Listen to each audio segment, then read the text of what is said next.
भारत के भ्रष्टाचार निरोधक प्राधिकरण लोकपाल ने एक नया टेंडर जारी किया है और अपनी प्रशासनिक और ट्रांसपोर्ट व्यवस्थाओं को और ज्यादा सुधारने के लिए BMWs के लिए टेंडर जारी किए हैं। यानी कि 7 लग्जरी गाड़ियां BMW 330 ली जो कि लॉन्ग व्हीकल बेस है, इन्हें अब लोकपाल के लिए इस्तेमाल किया जाएगा। यानी कि भ्रष्टाचार पर अब जो निगरानी है वो इन कारों में बैठकर की जाएगी।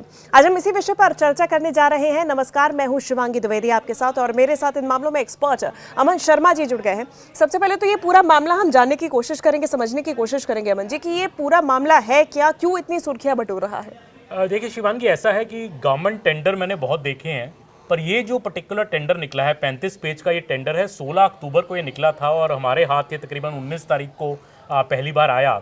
इसमें BMW गाड़ियां खरीदने के लिए लोकपाल ऑफ इंडिया ने ये टेंडर निकाला है और एक नहीं 7 गाड़ियां चाहिए। 7 गाड़ियां चाहिए क्योंकि एक लोकपाल और 6 उनके मेंबर्स हैं। लोकपाल में 7 मेंबर की बॉडी है, तो एक हर के लिए एक गाड़ी चाहिए।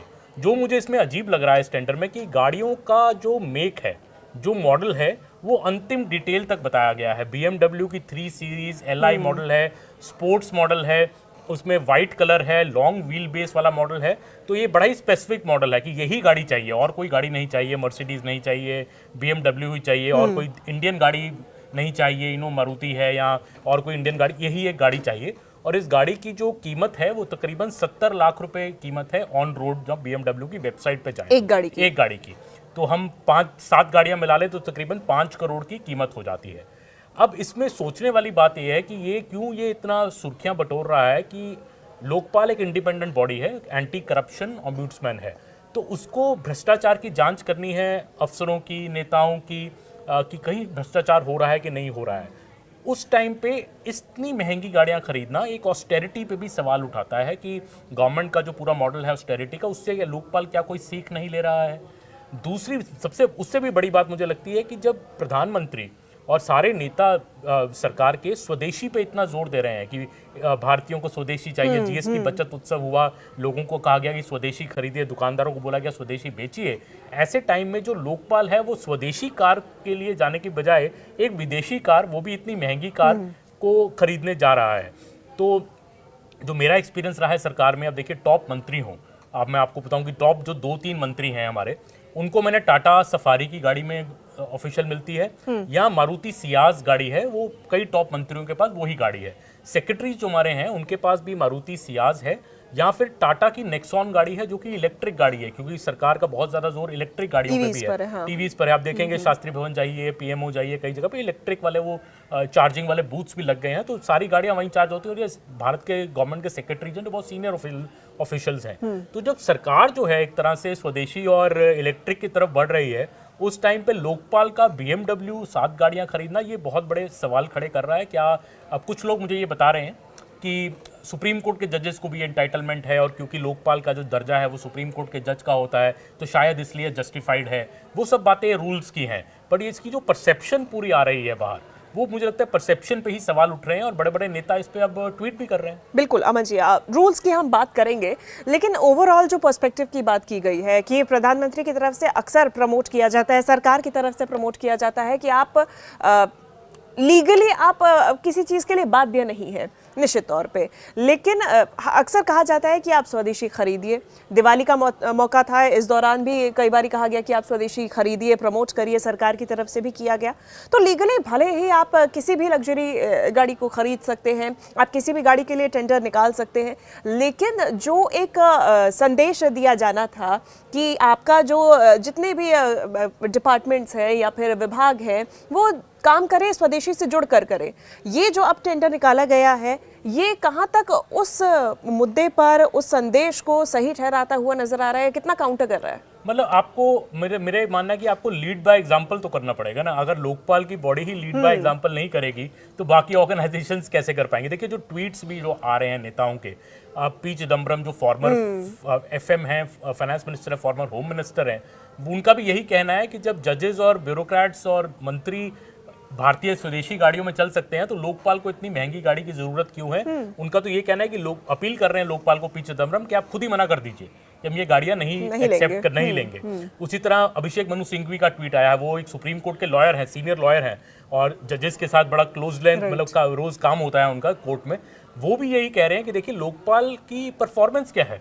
2017-16 से लोकपाल वजूद में आया, तब से मोदी गवर्नमेंट के अंडर बनाया गया। अरविंद केजरीवाल, अन्ना हजारे की पूरी मूवमेंट रही लोकपाल बनाने की। तो लोकपाल की आज तक की परफॉर्मेंस क्या मैं भी नहीं बता पाऊंगा, आप भी नहीं बता पाएंगे। कोई उन्होंने बड़ी मछली पकड़ी करप्शन में, कोई ऐसी खबर आई कि उन्होंने कोई बड़ी रेड की और बड़ा कैश का जखीरा मिल गया जो कि सीबीआई या ईडी करती रहती हैं, या बड़े करप्शन केस में कोई भी सीनियर ब्यूरोक्रेट स्टेट के सेंटर के किसी को लोकपाल ने आज तक पकड़ा हो, कोई नहीं बता पाएगा। तो लोकपाल की जो यूटिलिटी है, ये क्या एक वाइट एलिफेंट बन गया है? 7 मेंबर्स की बड़ी सी एक बॉडी है, उसके बड़े बड़े खर्चे हैं, अब BMW खरीदना चाह रहे हैं। तो आखिर में उनकी परफॉर्मेंस क्या है? क्या लोकपाल अपने जो प्रिंसिपल्स के लिए बना था उस पर डिलीवर कर पाया है कि नहीं, वो उस पर भी एक बड़ा सवाल है। वो अभिषेक मनु सिंह भी उठा रहे हैं। कल मैं प्रियंका चतुर्वेदी से बात कर रहा था, शिवसेना की राज्यसभा की MP हैं, वो तो कह रही है कि लोकपाल जो है वो जोकपाल बन गया है, क्योंकि किसी बड़े आदमी को तो करप्शन में पकड़ नहीं रहे हैं और गाड़ियों का मॉडल तक स्पेसिफाई कर रहे हैं, तो गाड़ियों की जानकारी उनको ज्यादा है, प्रियंका चतुर्वेदी कह रही है, और करप्शन में क्या काम किया उसका कोई कुछ बता नहीं पा रहा है। तो ये ऑपोजिशन भी अब सवाल पूछ रहा है, लोग सिविल सोसाइटी के सवाल पूछ रहे हैं कि ये जो बड़ा स्टेप है, इतनी बड़ी महंगी गाड़ियां खरीदने का, 5 करोड़ शायद बड़ी रकम ना हो एक लोकपाल के बजट के लिए, बट ये बहुत एक परसेप्शन का मामला है। ये बहुत चीज़ें दर्शाता है कि किस तरह प्रायोरिटीज़ क्या हैं। और मुझे ये लगता है कि शायद इसमें लॉ साइड किया जा रहा है कि सुप्रीम कोर्ट के जजेस के बाद भी महंगी गाड़ियां होती है, पर सुप्रीम कोर्ट का परफॉर्मेंस भी तो देखिए ना। तो सुप्रीम कोर्ट जजेस का स्टेचर भी एक है। तो लोकपाल जो एक नई बॉडी है, मुझे लगता है लीड बाय एग्जांपल करना चाहिए था। देखिए क्या होता है अभी, आज शाम तक, कल शाम तक। अभी तो टेंडर निकाला गया है और टेंडर पे अब कितना एक्शन लिया जाता है, क्योंकि पहले ही इसको लेकर कई सारी प्रतिक्रियाएं आने लगी हैं। लेकिन अगर मैं नियम की बात करूं, एक बॉडी बना दी गई, लोकपाल बॉडी बना दी गई, लेकिन उसके लिए क्या नियमावली है, क्या क्या चीज़ें अलॉट हो सकती हैं, क्या नहीं हो सकती हैं? परफॉर्मेंस की अगर बात की जाए, क्या परफॉर्मेंस को देखते हुए भी चीज़ें और जितने भी सुविधाएं रहती हैं वो दी जाती हैं, या फिर बस एक स्टैचर पूरा करने के लिए कि हाँ ये आप एक बॉडी है और ये अपना स्टेटस मेंटेन करे, इसके लिए तमाम साजो सुविधाएं दी जाए, लेकिन परफॉर्मेंस को लेकर कोई सवाल नहीं, कोई जवाब नहीं, कोई रिपोर्ट मांगने वाला नहीं? बिल्कुल, देखिए इंडिपेंडेंट बॉडी है तो आंसरेबल तो वो सिर्फ पार्लियामेंट को है। बट ये एक बात जरूर है कि जब ये बॉडी बनाई गई थी, आप देखिए कैसे ये बॉडी बनी, इसकी जो हिस्ट्री है, 2013 का ये आंदोलन जो दिल्ली में रामलीला मैदान में हुआ, अन्ना हजारे, अरविंद केजरीवाल, ये सब लोग, प्रशांत भूषण पूरा इस पे स्ट्राइक पर बैठे, भूख हड़ताल की इतने दिन, तब की यूपीए सरकार के नाक में दम कर दिया और यूपीए सरकार को एक्शन लेना पड़ा, पर मोदी सरकार को भी आके लोकपाल बनाना पड़ा कि चलिए हम करप्शन के खिलाफ एक ऑम्बुड्समैन बना रहे हैं। बट ये जो बॉडी है वो बड़ी क्लियर है इस बात की। मैं भी इस बॉडी में कई बार जाके जजमेंट सुन के पढ़ता हूँ, ऑर्डर्स पढ़ता हूँ, मुझे ऐसा कभी नहीं लगा कि कोई बड़ी मछली, जिससे मैं कह रहा था, उन्होंने पकड़ी है, कोई बड़ा एक्शन उन्होंने लिया है। तो लोकपाल वैसे में कहते हैं एक वाइट एलिफेंट तो नहीं बन गया है हमारी सरकार में कि एक तरह से एक बड़ी बॉडी है पर कर वो कुछ नहीं पा रही है। एक सीबीआई भी है, ईडी भी है, कई तरह की करप्शन बॉडीज भी हमारे अब प्लेथरा ऑफ हो गई है, एक डुप्लीकेशन भी हो गया कई चीज़ों का। तो लोकपाल बना तो सही। अब मैं तो कल प्रशांत भूषण का ट्वीट देख रहा था, जो एक पार्ट थे, उन्होंने खुद स्लैम किया है कि ये जो परचेज है वो टोटली गलत है। लोकपाल को इस आइडियल से लोकपाल नहीं बनाता। लोकपाल का मोटो ये था कि simple living, high thinking, high justice, लोगों को जस्टिस दिलाएं, बड़े बड़े करप्शन जो स्कैम्स हो रहे हैं उसको एक्सपोज करें। इस तरह की आइडियोलॉजी के साथ लोकपाल नहीं बना था। तो ये आई थिंक ये जो अब मैटर है, अब हो सकता है अन्ना हजारे भी इस पर कुछ बोलें जो कि इसके लीड थे, बट ऑपोजिशन की जो वॉइसेस हैं, सिविल सोसाइटी की जो वॉइसेस हैं, वो सब इस डिसीजन के खिलाफ हैं। अभी गाड़ियां आई नहीं हैं, अभी सिर्फ टेंडर हुआ है, तो गाड़ियां तो नवंबर अंत तक आएंगी। अभी सप्लाई ऑर्डर इशू नहीं हुआ है। क्या इसमें कोई बदलाव होगा? क्योंकि प्रेशर बहुत है, अब सोशल मीडिया का प्रेशर बहुत है इतने, तो रूल्स के मुताबिक चाहे ये फैसला जायज़ हो एक हद तक, क्योंकि जो रूल्स में पढ़ रहा था कि लोकपाल के जो चेयरपर्सन है उनका सेम दर्जा होता है चीफ जस्टिस ऑफ इंडिया का, और जो लोकपाल के मेंबर्स हैं उनका सेम दर्जा होता है सुप्रीम कोर्ट के जजेस का।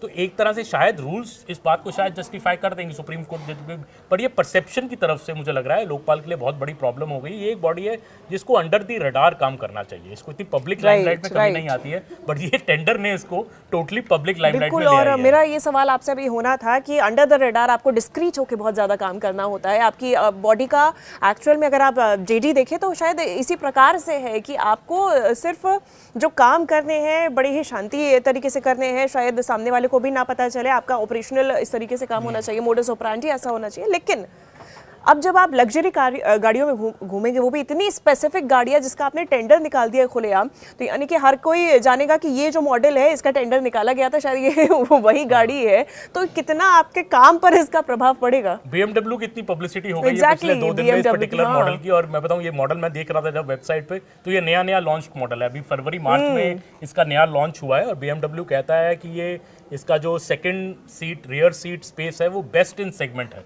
सबसे बड़ा रियर सीट स्पेस है, तो बहुत ही लग्जूरियस गाड़ी BMW इसको बेच रहा है। और इस स्टोरी से मुझे लग रहा है BMW का भी बहुत एडवर्टीजमेंट और विज्ञापन हो गया है, बिकॉज ये गाड़ियाँ अब अगर चुनी जा रही हैं लोकपाल के द्वारा। वही मैं बात पे वापस आऊँगा कि देखिए रूल्स एक बात है और परसेप्शन एक बात है। परसेप्शन स्पेशली एक एंटी करप्शन बॉडी का जो परसेप्शन है वो टोटली अलग है। अब कल अगर सीबीआई के डायरेक्टर या ईडी के डायरेक्टर कहें कि मुझे भी BMW 3 सीरीज की गाड़ी चाहिए, तो हम सवाल उठाएंगे ना उस पर। बिल्कुल। तो इसी तरह लोकपाल को भी ये सवालों का जवाब तो देना पड़ेगा। अब लोकपाल कल से बिल्कुल शांत है, हमने ट्राई किया कई बार, लोकपाल के सेक्रेटरी को मैसेज किया, लोकपाल के स्पोक्स पर्सन भी है उनको भी मैसेज किया, वहां से कोई जवाब नहीं आ रहा है। तो क्लियरली मुझे लग रहा है वो भी अंडर प्रेशर है। शायद कोई ऑफिशियल स्टेटमेंट इस तरह की आए कि देखिए ये ऑफिशियल हमारा एंटाइटलमेंट है इसलिए हम ले रहे हैं, पर ऐसी स्टेटमेंट अगर वो देते हैं तो और फंस जाएंगे। या हो सकता है कि मना ही कर दे कि भाई हम नहीं ले रहे। मुझे लग रहा है मना कर देंगे तो ज्यादा बेहतर होगा लोकपाल के लिए, क्योंकि देखिए स्वदेशी की बात है, मारुति की गाड़ी खरीद लीजिए, टाटा की गाड़ी खरीद लीजिए, अच्छी गाड़ी लीजिए, ठीक है, जो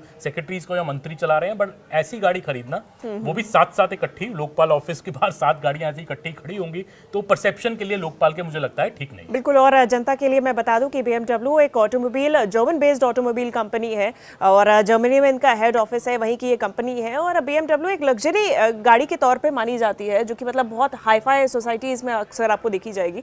ये जो स्पेसिफिक मॉडल है, मैं इस पे भी आ रही थी अमन जी, ये जो स्पेसिफिक मॉडल की रिक्वायरमेंट की गई है, इतना ज्यादा डिटेल पर फोकस क्यों? मुझे लगता है जीरो इन किया गया है, शायद लोकपाल ने कुछ स्टडी की होगी इससे पहले कि कौन सी गाड़ी हमें खरीदनी चाहिए। मुझे बड़ा इंट्रीगिंग लगता है, मर्सिडीज भी गाड़ी बढ़िया है, स्कॉडा की भी, या फिर बस यही सोच के कि हाँ बैक सीट रहे, सीट रहे अच्छी होनी चाहिए। आई थिंक उस बात से शायद फिदा हो गया कि बैक सीट पे बहुत अच्छा। तो ये अच्छा, ड्राइवर्स को भी स्पेसिफिक ट्रेनिंग देने की बात कही गई है। अभी क्या है कि शिवांगी जी की जो उनके ड्राइवर हैं वो सब मैनुअल गाड़ियां चलाते हैं, अभी उनके पास शायद मारुति होगी या देसी, एंड ये फुली ऑटोमेटिक रहेगी। फुली ऑटोमेटिक BMW की गाड़ी है, तो उस पे भी ड्राइवर्स को भी 1 हफ्ते की ट्रेनिंग चाहिए उसको चलाने के लिए कि यहाँ वहाँ ठोक ना दे, तो उसके लिए हाँ भाई 60-70 लाख की गाड़ी रहेगी। तो BMW को कहा गया है कि जब गाड़ियां सप्लाई हो जाए उसके बाद 1 हफ्ते तक का पूरी हमारे ड्राइवर्स को आके लोकपाल के ऑफिस में ट्रेनिंग देंगे कि गाड़ी चलानी कैसे है। तो ऐसे ड्राइवर्स हमारे जो ऑटोमेटिक गाड़ी चलाने के आदी भी नहीं है, उनको क्यों ऐसी गाड़ियां हम खरीद रहे हैं जिसके लिए मैं उनको ट्रेनिंग भी देनी पड़े। तो ये सब शो करता है कि मुझे लगता है वेल थॉट आउट डिसीजन नहीं है, रूल्स के अकॉर्डिंग चाहे हो पर परसेप्शन के अकॉर्डिंग नहीं है। और इसका आई थिंक 2 दिन से जो लोकपाल को ये सारी नेगेटिव प्रेस झेलनी पड़ रही है इस बात से, उनको बाहर आके इस बात पे क्लैरिटी देनी चाहिए। बिल्कुल। और दूसरी तरफ इन द मोमेंट जब आज के समय में खासतौर से देखिए विपक्षी नेताओं की प्रतिक्रिया सामने आ ही रही है, इसके पहले भी भ्रष्टाचार के कई मामलों में, चूंकि हम अभी बड़ी मछली की बात कर रहे थे, और कई मामले ऐसे निकल कर आए जिसमें सीबीआई या ईडी ने कार्रवाई की है, तो विपक्षी नेताओं ने सवाल उठाए हैं। ऐसे समय में जब भ्रष्टाचार पे कार्रवाई करने पर कई सारे सवाल विपक्षी नेताओं की तरफ से उठाए जाते हैं, तब जो बॉडी कार्रवाई करने के लिए बनाई गई है उसकी तरफ से एंटी करप्शन को साइड में रखते हुए, ये काम साइड में रखते हुए जब इन चीज़ों पे फोकस किया जा रहा है, क्योंकि बात जब पैसे की आ जाती है तो और ज़्यादा निगाहें उस तरफ आ जाती हैं, तो फिर विपक्ष का रुख क्यों ना कड़ा हो, क्यों ना सवाल खड़े किए जाए विपक्ष की तरफ से? विपक्ष के सवाल मुझे लगता है इसमें बिल्कुल जायज़ है, पर एक भी बात क्लैरिफाई करना चाहूंगा कि लोकपाल और सरकार को हम एक साथ नहीं देख सकते। लोकपाल एक इंडिपेंडेंट बॉडी है, सरकार अलग है। सरकार किसी भी डिसीजन के लोकपाल को, जैसे सुप्रीम कोर्ट अलग है वैसे ही लोकपाल अलग है। तो हम ये नहीं कह सकते कि लोकपाल गाड़ियां खरीद रहा है तो सरकार की मर्जी से खरीद रहा है। सरकार इससे बिल्कुल अलग है, सरकार भी बिल्कुल चुप है। तो सरकार से मैंने बात की कि आपका क्या कहना, तो बोला हमारा इससे कुछ लेना देना है ही नहीं। अब सरकार के अंदर तो लोकपाल आता नहीं, एक इंडिपेंडेंट कॉन्स्टिट्यूशनल बॉडी है, पार्लियामेंट को रिपोर्ट करती है, हमें इसमें कोई इंटरफेयर नहीं करना, ये उनका कॉल है, ये वो देखेंगे क्या करना है। तो विपक्ष का सवाल भी, कुछ विपक्ष के लोग इसको बीजेपी घसीट रहे हैं, मोदी सरकार को भी खरीदे, आई थिंक वो बात गलत है। ये मोदी सरकार का इससे कोई लेना देना नहीं है, लोकपाल का अपना डिसीजन है। बट हाँ, विपक्ष तो ये कह रहा है, जो मैं कहूँ कि लोकपाल के रिकॉर्ड के ऊपर क्वेश्चन कर रहा है कि इन्होंने पिछले 6 साल 7 साल में कितनी प्रोसिक्यूशन सैंक्शन दी हैं, कोई कन्विक्शन हुआ है क्या किसी लोकपाल के केस में करप्शन में, वो रिकॉर्ड जो विपक्ष मांग रहा है, और फिर जब उसको इन गाड़ियों के साथ तुलना करके दे रहा है, आई थिंक वो जो सवाल है बहुत ही वाजिब है, क्योंकि लोकपाल बड़ी क्लियरली, बहुत लोग ये मानते हैं कि अपने ऑब्जेक्टिव्स को अचीव नहीं कर पाया जिसके लिए वो बड़ा था। उसको बना था कि बड़े बड़े मछली पकड़ेंगे, बड़े बड़े एक्शन होंगे, वो सब नहीं हो पाया। वो तो अभी भी सीबीआई और ईडी ही करता है। तो आई थिंक वो ऑपोजिशन का जो अटैक है वो मुझे वाजिब लगता है। प्रियंका चतुर्वेदी हो, पी चिदम्बरम हो, अभिषेक मनु सिंघवी हो या प्रशांत भूषण हो, ये सब लोग, अमिताभ कांत ने भी ट्वीट किया है, जो बड़े ब्यूरोक्रेट रहे हैं, उन्होंने भी क्वेश्चन किया है कि क्यों ये किया जा रहा है, स्वदेशी गाड़ियां क्यों। सब लोग यही कह रहे हैं कि आप स्वदेशी गाड़ी खरीद लीजिए, ऑफिशियल यूज के लिए गाड़ी चाहिए, स्वदेशी लीजिए, क्यों BMW खरीद रहे हैं। तो आई थिंक लोकपाल को लिखते हैं आज या कल में, अगर बिल्कुल इंतजार इसी बात का है कि क्या कोई औपचारिक बयान, किसी प्रकार की सफाई इस पूरे मामले में, क्योंकि इतने विवादों में ये पूरा मामला आ चुका है, इतनी ज्यादा इसने लाइमलाइट बटोर ली है, कि क्या वाकई में कोई क्लैरिफिकेशन, कोई जवाब निकल कर सामने आता है। इंतजार हर किसी को इसी बात का है। लेकिन आपकी इस पूरे मामले में क्या राय है, कमेंट करके हमें जरूर बताइएगा। धन्यवाद अमन जी हमारे साथ जुड़ने के लिए। शुक्रिया।